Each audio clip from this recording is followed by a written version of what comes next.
எப்பொருள் யார் யாரை கேட்பினும் அப்பொருள் மெய்ப்பொருள் காண்பார்கள். எப்பொருள் எத்தன்மையாயினும் அப்பொருள் வணக்கம். எப்பொருள் யார் யாரை கேட்பினும் அப்பொருள் மெய்ப்பொருள் காண்பது அறிவு. எப்பொருள் எத்தன்மையாயினும் அப்பொருள் மெய்ப்பொருள் காண்பது அறிவு.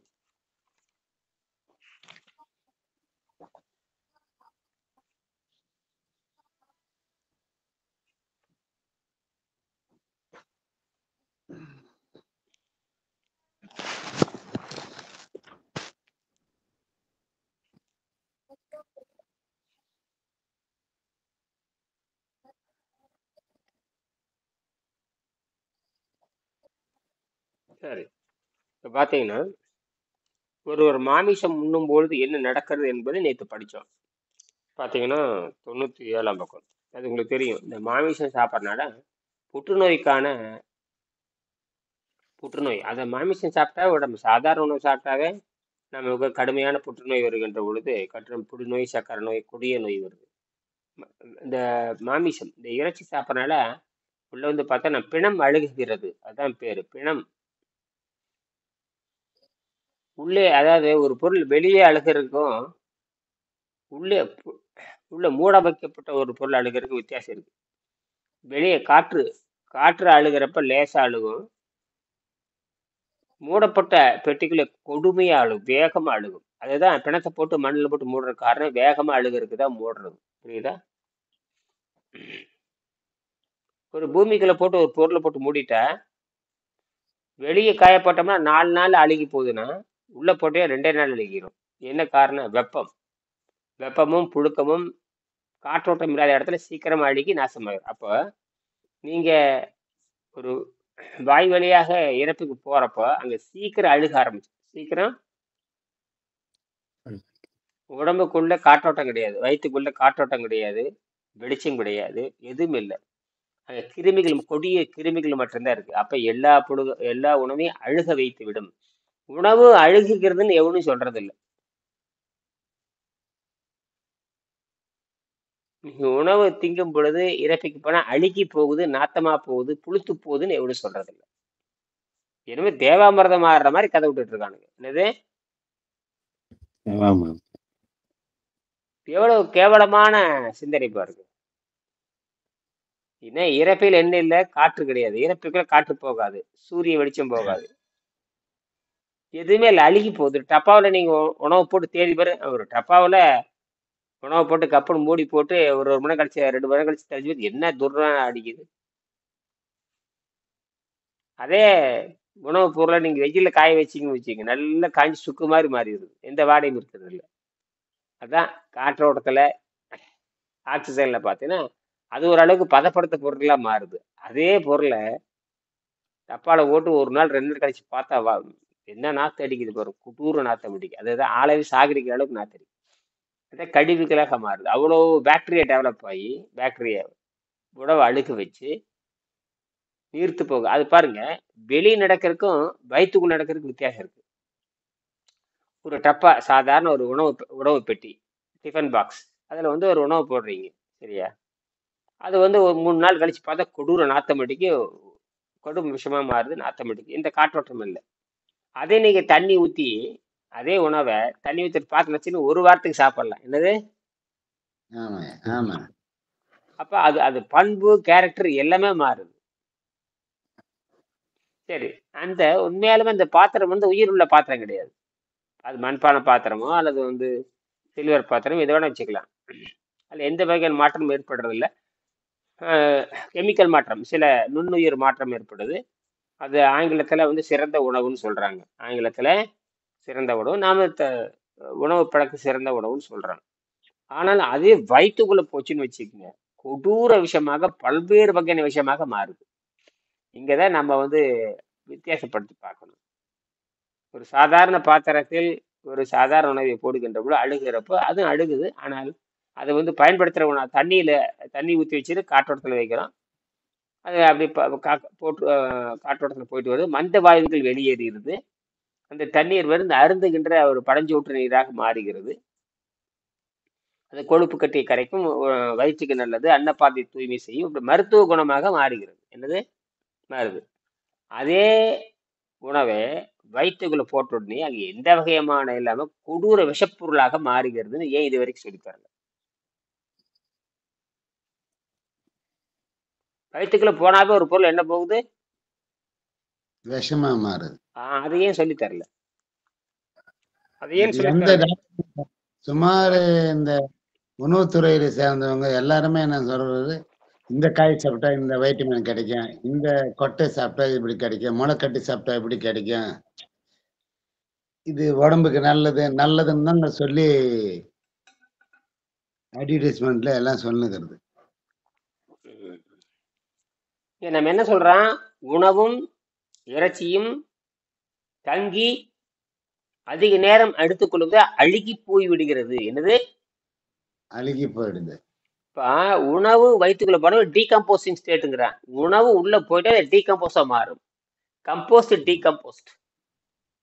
கம்போஸ்ட் உரம்ங்கிறான். கம்போஸ்ட் உரம் என்ன? அழுகி போனதுன்னு போற கம்போஸ்ட் உரம் தயாரிக்கிறாங்கல்ல, ஆமாங்க, அது என்ன ஆகுது? அழுகி போய் மக்க வைக்கிறான்னு அர்த்தம். என்னது? மக்க வைக்கிறாங்க. குப்பையை நகராட்சியில முனிசிபாலிட்டி என்ன பண்றாங்க? குப்பையை போட்டு அப்படியே அமுக்கி வச்சாங்கன்னா அப்படியே அழுகி போய் மக்கி போய் உரமாக மாறுது. அது காற்றோட்டத்துல போட்டு பண்றான், அது ரைட்டு. ஆனால் அதே குப்பையை வந்து ஒரு டப்பால போட்டு மூடி வச்சுட்டா கொடூர வாசம் ஏற்படும், நாற்றம். சாதாரண ஓப்பன் பிளேஸ், சாதாரண திறந்த வெளியிலே அவ்வளவு நாற்றம் அடிக்குது. சாதாரண திறந்த வெளியிலேயே எவ்வளவு வாசனம். அது மூடி வச்சிருந்தா என்ன ஆகும்? ஆனா அந்த வாசனை ஒரு மனுஷன் மேல வாசனை வருது, ஒதுக்குனால இதனால தான் வாசனை வருது. ஆளையே சாகடிச்சிடும். கழிவறை தூண்டும் பொழுது கழிவறை சுத்தம் பண்ற வாசம் வந்து எத்தனை பேர் நாத்தம் வந்து எத்தனை பேர் செத்து போயிருக்காங்க. வருஷத்துக்கு 1000 பேர் சாகுறாங்க இந்தியாவில் போறான். சாக்கடை சுத்தம் பண்றது, கழிவறை சுத்தம் பண்றது, தொழிற்சாலை சுத்தம் பண்றது எல்லாம் இந்த விஷ மந்தவாயி இருக்கும். அது இதெல்லாம் நினைத்து பார்த்தால் நாம முடிஞ்ச அளவுக்கு தப்பை குறைத்து கொள்ள வேண்டும் என்ற எண்ணம் வர வேண்டும். என்னது? அப்ப இந்த 5ஆம் அறிவில் இருக்கிற இந்த காட்டு மிராண்டிகள் எதையும் உணவை பற்றி பேசும் பொழுது மறைத்தே பேசுகிறார்கள். என்னது? அதனாலதான் சாராயம் வித்துக்கிட்டே இருக்கிறாங்க. எல்லா அரசாங்கம் சாராயம் வித்து கொண்டுதான் இருக்கிறது. எல்லா அரசாங்கம் சாராயம் வித்துட்டு தான் இருக்கு. தெரிஞ்சேதான் விற்கிறாங்க. நீதிபதிக்கு தெரியாதா? தெரியுமே. மந்திரிக்கு தெரியாது, நாட்டுக்கு கெடுதலான்னு தெரியாதான்னு கேக்குறேன். உணவுத்துறை மந்திரிக்கு தெரியாதுங்களா? அதுக்கு தெரியாதாங்க? எல்லாத்துக்கும் தெரியும். சாப்பிடாங்க, அதாவது சாவை ஊக்குவிக்கிறார்கள். அதை ஜனத்தொகையை குறைக்கிறதுக்கு முயற்சி பண்றாங்க. இப்படி சாகுகடா அப்படின்னு ஜனத்தொகை. ஏன்னா இவங்க வித்து இப்போ ஒரு வகையில பாத்தீங்கன்னா இந்த சாராயமும் மற்ற மணிக்கு போதைப் பொருளும் ஜனத்தொகை குறைப்பதற்கு அரசாங்கம் செய்கின்ற முயற்சி. அரசாங்கம் செய்கின்ற முயற்சி. சரி, இப்படி கொஞ்சம் சாகுங்கடா அப்படின்னு தொந்தரவா போட்டு வியாபாரத்துக்கு வியாபாரமாகுது. செத்து போனையா போ, ஜனத்தொகை குறைஞ்சி போச்சு போ. சரி, நாம் ஒன்றை புரிந்து கொள்ள வேண்டும். அதாவது இந்த சால்மோனோசிஸ் பாக்டீரியா, அக்சாலிக் ஆசிட், சால்மோனோசிஸ் பாக்டீரியா இதெல்லாம் பார்த்து இது என்னன்னு கேட்டீங்கன்னா, இப்ப எந்த இடத்துல போட்டிருக்கான்னு பாத்தீங்கன்னா 97ஆம் பக்கம். ஒரு மாமிசம் உண்ணும் பொழுது என்ன நடக்குதுன்னு பாத்தீங்கன்னா அது ரொம்ப முக்கியமானது. அதை இறைச்சி, முட்டை, பால், வெண்ணெய், இதுதான் வந்து மாமிசத்தினுடைய உபரிகள். இறைச்சி, முட்டை, பால், வெண்ணெய் இதெல்லாம் வந்து மாமிசத்தினுடைய துணை பொருள்கள், சப்ளிமெண்டரி. ஒரு மாட்டிலிருந்து திணை கிடைக்குது, ஒரு மாட்டிலிருந்து திணை கிடைக்குது. அப்ப இறைச்சியினுடைய வெவ்வேறு வடிவங்கள், இறைச்சியினுடைய வெவ்வேறு வடிவம் அத்தனை கொடூர விஷம் உடையது. அந்த சால்மோனோசிஸ் பாக்டீரியான்னு சொல்றாங்க பாருங்க.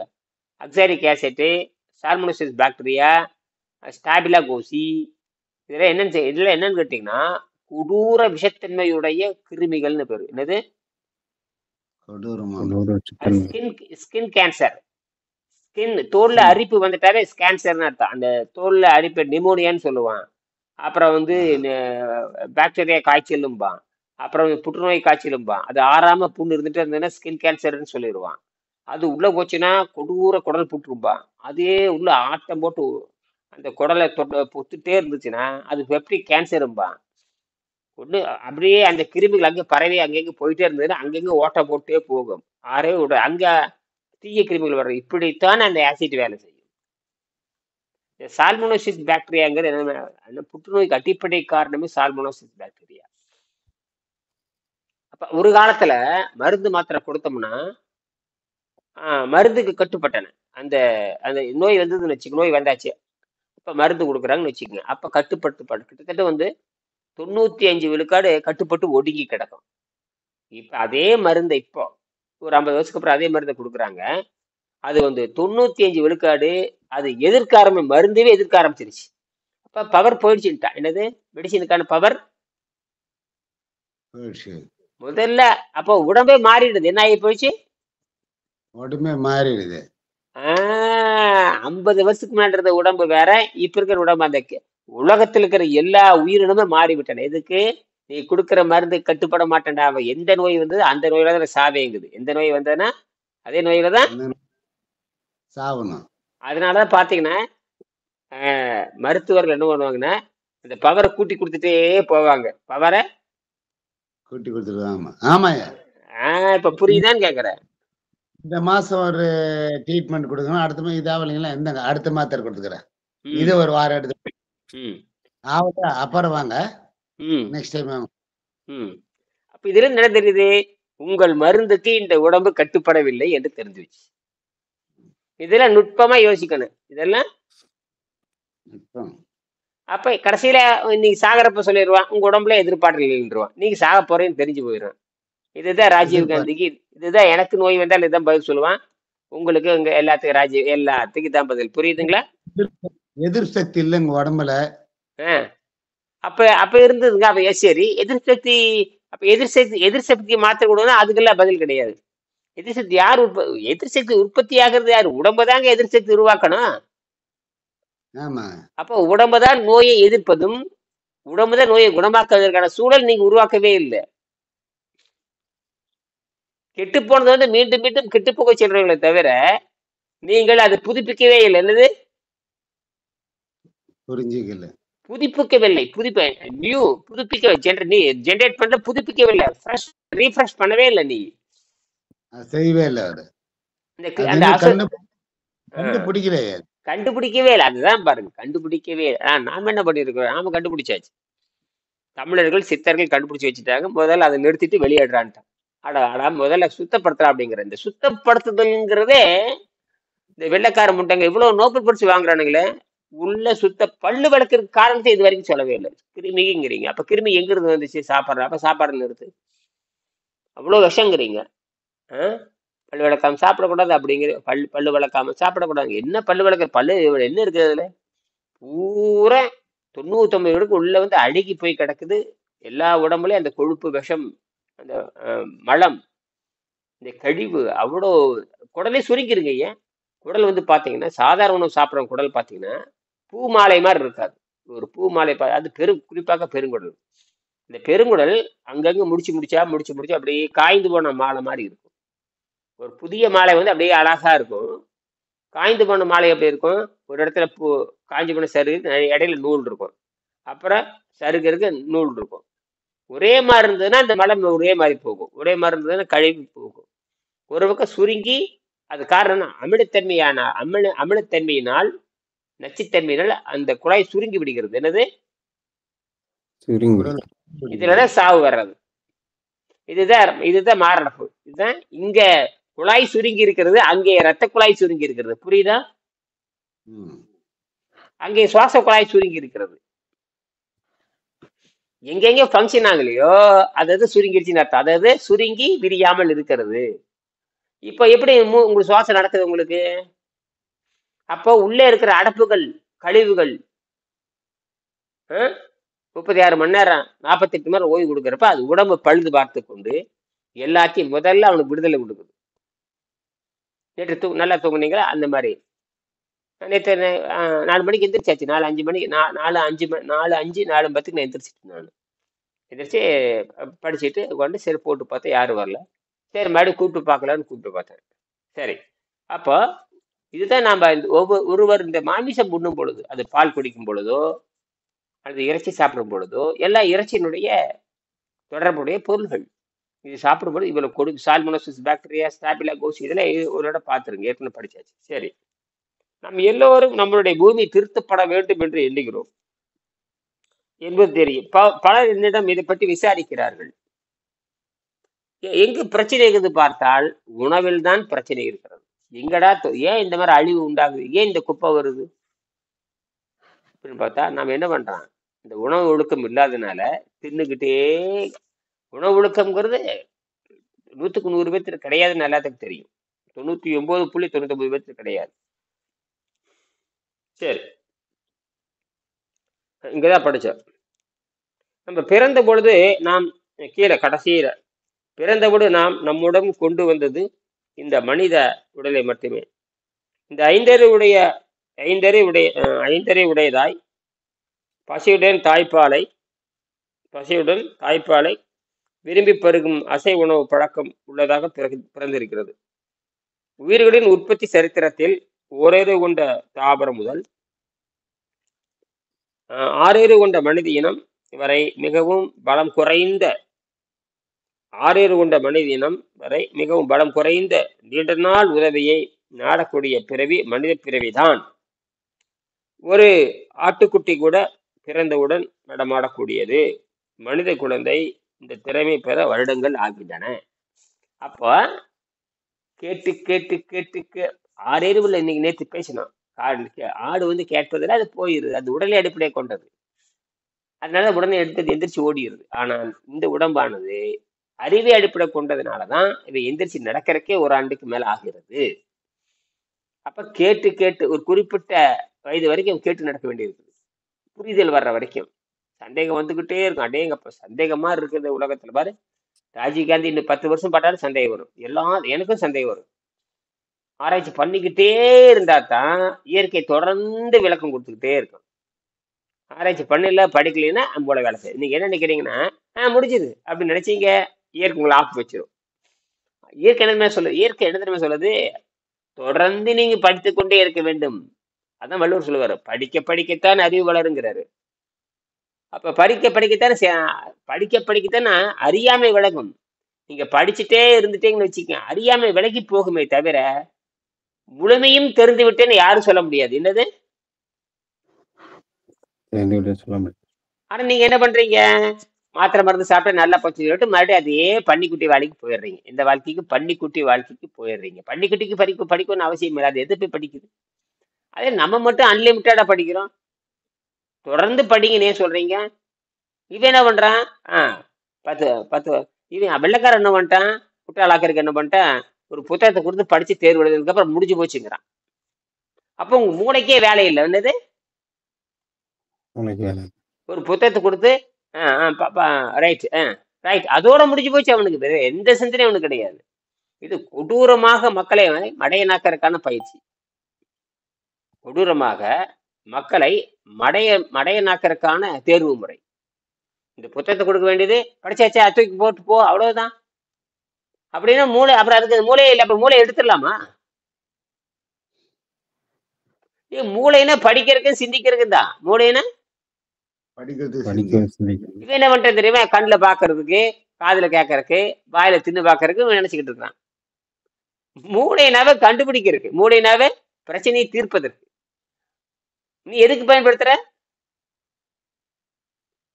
கத்தி இருந்ததுன்னா காய்கறி இருக்குன்னு வச்சுக்கலாம். நீ கத்தி கொலை பண்றதுக்கு பயன்படுத்திட்டு இருக்கிறீங்க. அங்கதான் விஷயமே இருக்கு. அப்ப மூளை என்றால் நீங்கள் மூளையை பயன்படுத்தி, அதுக்கு தான் இயற்கை மூளை கொடுத்துருக்குது. அது என்ன தெரியும், மூளையினுடைய அடிப்படை நாதம், அடிப்படை செய்தி என்னன்னு கேட்டீங்கன்னா, உங்கள் பிரச்சனையை தீர்ப்பதற்கான, நீங்களே கண்டுபிடிப்பதற்காக இயற்கை கொடுத்த மிகப்பெரிய ஒரு ஆசிரியர், மிகப்பெரிய ஒரு கருவிதான் இந்த மூளை. இதனுடைய பயன்பாடு எல்லையற்றது, இதனுடைய அன்லிமிட்டட். அதெல்லாம் நீங்க கண்டுபிடிச்சிட்டு தான் இருக்கிறாங்க. இதனுடைய பயன்பாடு எல்லையற்றது. அதனால எல்லாத்துக்கும் மூளை கொடுத்துருக்குது. ஏன் சிலருக்கு மட்டும் இந்தியால ஒரு 200 கோடி மக்கள் இருந்தா ஒரு 100 பேருக்கு மட்டும் மூளை இருந்தா பத்தாதா? அவங்களுக்கு மட்டும் மூளை வச்சிட வேண்டியது. இயற்கை தெளிவா தான் இருக்குது, எல்லாத்துக்கும் மூளை கொடுக்கணும். அது என்ன இனியன் மட்டும்தான் படிச்சுட்டு இருக்கணுமா, நான் மட்டும் எதிர்த்து? அப்படி இல்லை, எல்லாரும். அதனாலதான் தொட்டனை தூரும் மணற்கேணி மாந்தருக்கு கற்றனை தூரும் அறிவு எழுதினாரு. ஆற்று மணலை நீங்க தோண்டிக்கிட்டே இருந்தீங்கன்னா தண்ணி வந்துகிட்டே இருக்கு. ஆற்று மணலை போய் தோண்டி பாருங்க, தண்ணி வந்துடும். எந்த அளவுக்கு தோன்றீங்களோ அந்த அளவுக்கு தண்ணி ஊறும். இது அடிப்படை. அதே மாதிரி எந்த அளவுக்கு நீங்க படிக்கிறீங்களோ அந்த அளவுக்கு அறிவு. வளரும். நீ படிக்கிறதே இல்லை அப்புறம் எப்படி நீ என்ன பண்ற? படிச்சு போட்டு எனக்கு வேலை கொடுத்து கேவலமா மாடை விட கேவலமா போயிடுற. படிப்பு என்பது வேலை உருவாக்குறது அல்ல. படிப்பு என்பது அறிவை தருவதற்கும் சிக்கல் வருகின்ற பொழுது சிக்கலுக்கு தீர்வு காண வேண்டும். உங்க அறிவு எதுக்கு பயன்படும்? சிக்கலுக்கு தீர்வு காண வேண்டும். ஆனா உங்களுக்கு உங்க அறிவு சிக்கலுக்கு தீர்வு காட்டுச்சா? எவனா ஆட்டை போட்டான் அதெல்லாம் கேட்காத, அதெல்லாம் சிந்திக்காத, அது அப்படித்தான். அப்ப உனக்கு அறிவே இல்லையா? அது என்ன சரி, சொல்றவன் தான் அறிவோட இருக்கான இல்ல, அவனும் அதே மாதிரி பிரச்சனையில மாட்டிக்கிறான். உங்களுக்கு என்ன பிரச்சனையோ அந்த பிரச்சனை அவன் சொல்றதே இல்லை. வியாபாரம் போயிரு. என்னது வியாபாரம். பாதி அழுகி கிடக்கும். மோர் கறி பாத்தீங்கன்னா மோர் புளிச்சு போய் கிடக்கும். மோர் விற்கிறவங்க பால் விற்கிற பாத்தீங்கன்னா ஐயா நம்ம மோர் நல்ல மோருங்க அப்படின்றாங்க. நம்ம மோர் அதுல ஃபர்ஸ்ட் கிளாஸ் மோருக்கு சாப்பிடுங்கப்பா. இதுதான் இதுதான் இந்த உங்களை ஏமாத்துறது. பூச்சி மல்லி குருந்தையே குழந்தை கொடுத்து கொண்டு போட்டான் பாருங்களேன். பூச்சி மருந்து குழந்தைகளே கொடுத்து கொண்டு போட்டான். யாரும் தண்டிக்கப்பட மாட்டாங்க. குழந்தைகள் 25 பேர் கொண்டே போட்டாங்க. யாரும் தண்டிக்கிறது? இந்நேரம் அவனை பிடிச்சி உள்ள வச்சுட்டாங்களா? இவனை பிடிச்சிட்டான்னு சொல்றாங்க. என்ன பண்ண போறாங்க? அதெல்லாம் எனக்கு தெரியாதுமா. நீங்க அவன் என்ன சொல்ல தெரியுமா? அரசாங்கம் கொடுக்குற கெமிக்கல் தான் நான் கலக்குறேன்பா. நானா கெமிக்கல் உற்பத்தி பண்ணேன். அரசாங்கம் கொடுத்த கெமிக்கல் தான் நானும் கலக்குனேன். அதுக்கு அரசாங்கம் தான் பொறுப்புமா. கடைசி எங்க திருப்புவான்? இப்ப நான் சாராயம் வாங்கி குடிச்சு செத்து போயிடுறேன். இது யாரு காரணம்? அரசாங்கம் தானே காரணம். ஆமா. அப்புறம் எப்படி அரசாங்கத்தை நஷ்டீடு கொடுக்கணும். அதனால எங்க நாட்டுல தமிழ்நாட்டை செத்து போனீங்கன்னா எதிர்காலத்துல தமிழ்நாடு செத்து குடும்பமே செத்துச்சுன்னா 1 கோடி ரூபாய் அறிவிச்சிருவாங்க. தேர்தல் அறிக்கையில வரப்போகுது. குடும்பமே சாராயம் கொடுத்து செத்தால் தேர்தல் அறிக்கையில் 1 கோடி ரூபாய் தரப்படும்னு நாளைக்கு வந்து முதல்வர் அறிவிச்சிருவாரு. அதை வாங்குறது யாரையா? அது யாரு? அது பேர பிள்ளைகளுக்கு போய் சேருன்றுவாங்க. சேருக்கு பேர பிள்ளைகளுக்கு போய் சேரும், குடும்ப வாரிசுக்கு போய் சேரும், டெபாசிட் பண்ணிடுவாங்க. அப்படியே அறிவிப்பாங்க. எப்படியோ ஒண்ணு இப்படி ஏமாத்துறதா? எப்படியோ ஒண்ணு. இப்படித்தான் இந்த 6ஆம் இந்த இயற்கை திருப்பி திருப்பி எங்க வரணும்னா இயற்கை இப்படித்தான் மக்களை குழப்பும். அது மனித வடிவத்தில் தான் செய்யும். இந்த வடிவ மனித வடிவில். அதுக்கு பேரு என்ன தெரியுமா அர்த்தம்? நேச்சுரல் பேரியர்னு சொல்லுவாங்க. பேரியர்னு பாருங்க, ரோட்ல பேரியர் போட்டிருப்பாங்க. இந்த பக்கம் போ அந்த பக்கம் போ அப்படின்னு. அது தடுக்கிறதுக்காக பண்ணப்படுவது. தடுத்து நீங்க அடிக்கடி சொல்றீங்க இயற்கை வந்து 2 வகையா இருக்கு. கெட்டதும் இருக்குது, நல்லதும் இருக்கு. ஏன்னா அது மாதிரி எல்லா விஷயத்துல 2 இருக்கு. சாராயம் இருக்கு. குடிச்சா கெட்டவன், குடிக்கலன்னா நீ நல்லவன். அது நீதான் நாம தான் எடுத்துக்கணும். இயற்கைன்றது நல்லது கெட்டது இருக்குது, எல்லாத்திலும் இருக்கு. அது தேவைதான் அறிவு மனிதன். அதுக்குதான் மனுஷனை படிச்சு இருக்குது எல்லாத்தையுமே எடுத்துக்கிறோம். நமக்கு வசதியா இருக்குதுன்னு நினைக்கிறான். அதாவது கடவுள் நல்லவருங்கிறான். ரைட்டே, கடவுளுக்கு 2 தன்மை இருக்குது. எல்லாம் எடுத்தாலும் 2 தன்மை வரும். எல்லாம் 2. அதுவே துவைதம் சொல்லுவாங்க. தோங்கிறோம்ல, தோ அப்படின்னா 2, ஏக்குன்னா 1, ஏக்குன்னா 1, தோன்னா 2. ஏகானந்தா அப்படின்னா ஏகானந்தா, ஏக் அப்படின்னா தனிமை, ஒன்றுன்னு அர்த்தம். இப்ப புரிஞ்சுக்கங்க. இவன் என்ன பண்றான்னா இந்த இயற்கை, அதாவது திருவள்ளுவர் சொல்லுவாரு இரு வேறு உலகத்து இயற்கை. இது இங்கிலீஷ்லயும் இருக்குது, தமிழ்லயும் சயின்ஸ்லயே இருக்குது. Negative positive. என்னது? Plus minus. பாரு, இது அடிப்படை இதுதான். பிளஸ் மைனஸ், பெருசு பெருசு. இது 2 தன்மை இருக்குதுனாவே யாரும் புரிந்து கொள்ளவே இல்லை. ஒருத்தங்க கூட 2 தன்மை இருக்குதுடா. இததான் நானு இவ்வளவு நாள் எங்க குரூப்ல இருக்கிறவங்க கூட சொல்றது. இயற்கை எல்லாத்தையும் கொடுத்துக்குது. அதனால எல்லாத்தையும் நம்ம அனுபவிக்கணுன்றதுக்கு இல்ல. நீ அது வந்து எது உனக்கு நல்லது அதை மட்டும் எடுத்துக்கணும். அதை தான் நான் பார்க்கணும். எனக்கு சாராயம் கிடைக்குது, இது பிரியாணி கிடைக்குது, இன்னும் சர்க்கரை கிடைக்குது, சாக்லேட் கிடைக்குது, பிரியாணி கிடைக்குது, எல்லாமே நான் சாப்பிட்டு கிடைக்கிறேன்னாக்க சாவரம் தான். அது குணம் அல்ல. நல்லதை மட்டும் நம்ம எடுத்துக்கணும். கரெக்ட் தான், சரிதான். இந்த போராட்டம்ங்கிறது, இந்த போராட்டம் உங்களுக்கு எழும்பி, உங்க போராட்டம், இந்த கேள்விகள் எழும்புது உங்களுக்குள்ள. உங்க பிரச்சனை யாரும் தீர்க்க முடியாத பொழுது நீங்க என்ன பண்ணு, வேறு வழி நாடுறீங்க. டே இவங்க சொல்றதெல்லாம் தப்புடா, ஒன்றும் கரெக்ட் ஆகல. குறைஞ்ச வச்சு உடம்புதான் கோயில், உடம்புதான் எல்லாமே. இந்த உடம்பை காப்பாற்றுற தகுதி கூட அவங்க சொல்லிக் கொடுக்கலாம். அப்புறம் என்ன குருகுல கல்வின்னு நான் கேட்கறேன். ஆமா அதுதான். உடம்பை உடம்புதான் அடிப்படை. உடம்பே தே- தேகமே ஆலயம்னு சொல்லிட்டீங்க. ஆமா. அந்த ஆலயத்தை காப்பாத்துறது. அதை காப்பாற்றதை விட்டு போட்டு வேற எல்லாம் ஆ? 3 வேளை சாப்பிடுன்றாரு. ம் 2 வேளை சாப்பிடுறாரு. ம் 1 வேளை சாப்பிடுறாரு. அது எப்படி சாப்பிடுறது? ம் எதை சாப்பிடுறது? ம் கரெக்டான கேள்வி. எதை சாப்பிடு 3 வேளை சாப்பிடணும் எதை சாப்பிடுறது? 2 வேளை சாப்பிடணும் எதை சாப்பிடுறது? ஒரு வேளை சாப்பிடணும் எதை சாப்பிடுறது? அடே அருமையான கேள்வி. இந்த கேள்விக்கு பதில் எங்கே? ஆ, அ, ஆ. அவ அவனு அவன் என்னென்ன பழக்கம் வச்சிருக்கானோ அந்த பழக்கத்தை சொல்லிக்க வேண்டியது. அவன் என்னென்ன பழக்கத்தை வச்சிருக்கானோ அப்படித்தான். படிச்சவன் பாட்டை கெடுத்தான், எழுதவன் ஏட்ட கெடுத்தான். படிச்சவன் பாட்டை கெடுத்தான், எழுதினவன் ஏட்ட கெடுத்தான்.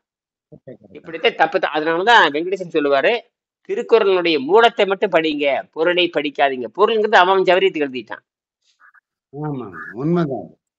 ஏன்னா அதனாலதான் இன்னைக்கு நம்ம நீங்க ஒண்ணு எழுதுறீங்க. ம் சித்தர்கள் ஒரு இன்னைக்கு ம் வர நாளைக்கு பின்னாடி வர சித்தர்கள் ஒருத்தர் எழுதுவாரு. ஞானிகள் ம் ஒருத்தர் எழுதுறாரு. அது ம் எதுவுமே மாறி மாறி ம் தான் போயிடும்.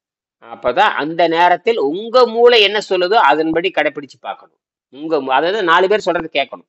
அதான் சொல்லுவார், எப்பொருள் யார் யாரவே கேட்பினும் அப்பொருள் மெய்ப்பொருள் காண்பது அறிவு. எவ்வளவு அழகா எழுதி தருவார். எல்லாரும் சொல்வதை கேளுங்கள், கேட்டு உங்கள் அறிவோடு பொருத்தி பார்த்து உங்கள் அறிவு என்ன முடிவெடுக்கிறதோ அதன்படி நடங்க அப்படிங்கிறதா ஆயிடுச்சு. மீண்டும் நம்ம இதை பத்தி பேசுவோம். சரியா? நன்றி, வணக்கம். நன்றி, வணக்கம்.